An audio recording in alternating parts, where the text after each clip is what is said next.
Assalamualaikum warahmatullahi wabarakatuh. Waalaikumsalam warahmatullahi wabarakatuh.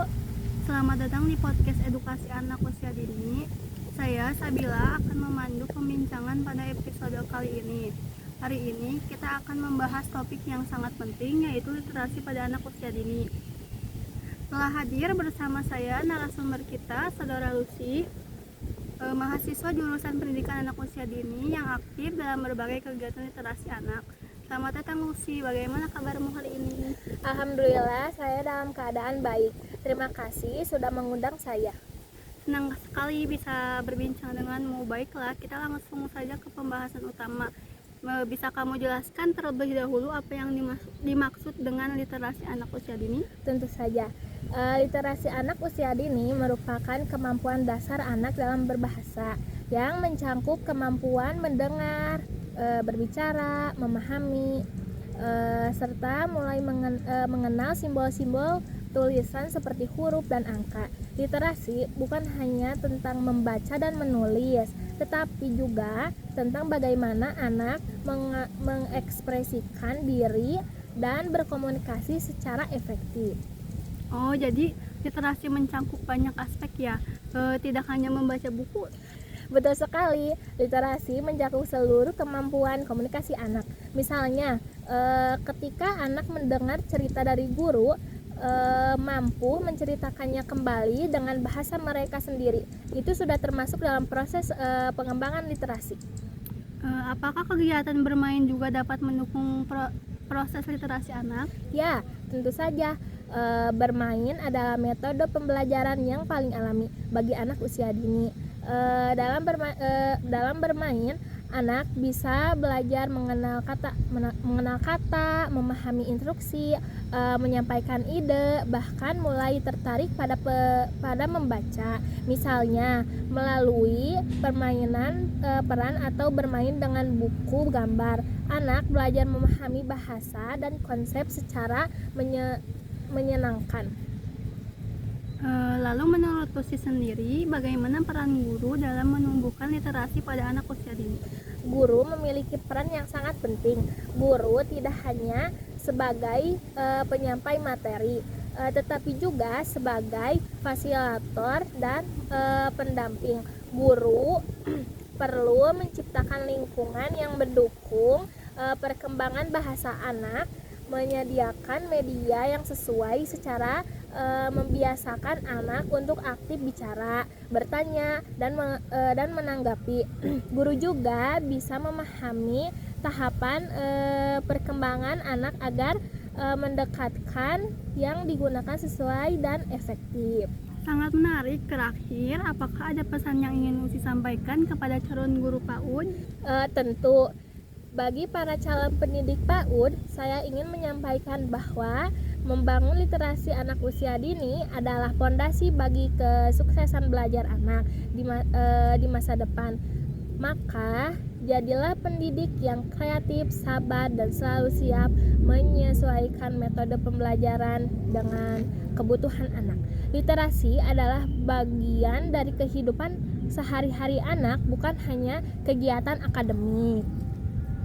Terima kasih banyak atas pemaparan yang sangat informatif, Lucy. Semoga apa yang dibagikan hari ini dapat memberikan manfaat bagi kita semua.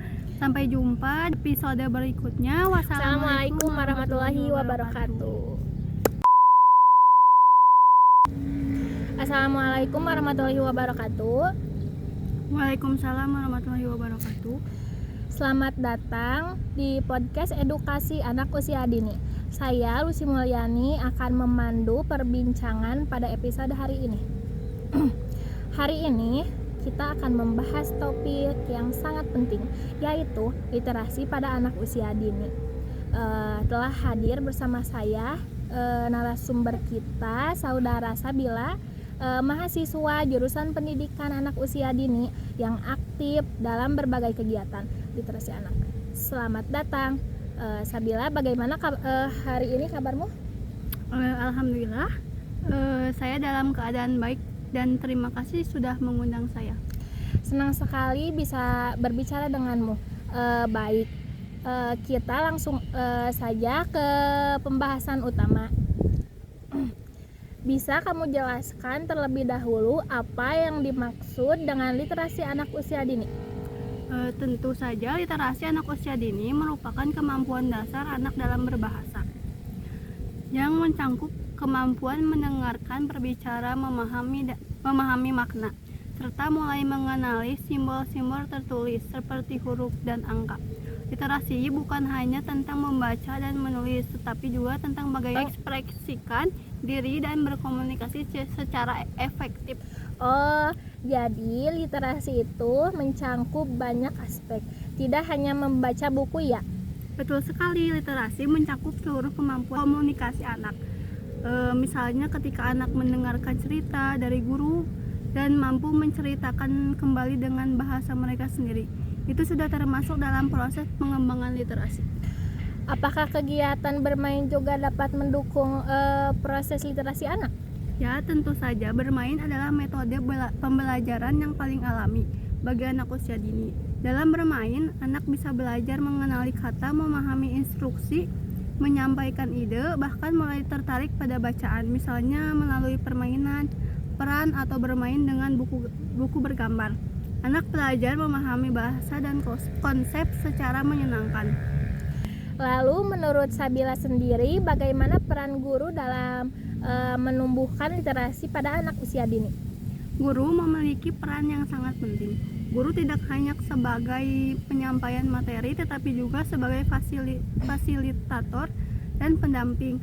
Guru perlu menciptakan lingkungan yang mendukung perkembangan bahasa anak, menyediakan media yang sesuai, serta membiasakan anak untuk aktif berbicara, bertanya, dan menanggapi. Guru juga harus memahami tahapan perkembangan anak agar pendekatan yang digunakan sesuai dan efektif. Sangat menarik. Terakhir, apakah ada pesan yang ingin Sabila sampaikan kepada para calon guru PAUD? Tentu bagi para calon pendidik PAUD, saya ingin menyampaikan bahwa membangun literasi sejak usia dini adalah fondasi bagi kesuksesan belajar anak di masa depan. Maka jadilah pendidik yang kreatif, sabar, dan selalu siap menyesuaikan metode pembelajaran dengan kebutuhan anak. Literasi adalah bagian dari kehidupan sehari-hari anak, bukan hanya kegiatan akademik. Terima kasih banyak atas pemaparan yang sangat informatif. Sabila, semoga apa yang dibagikan hari ini dapat memberikan manfaat bagi kita semua. Sampai jumpa. Assalamualaikum warahmatullahi wabarakatuh.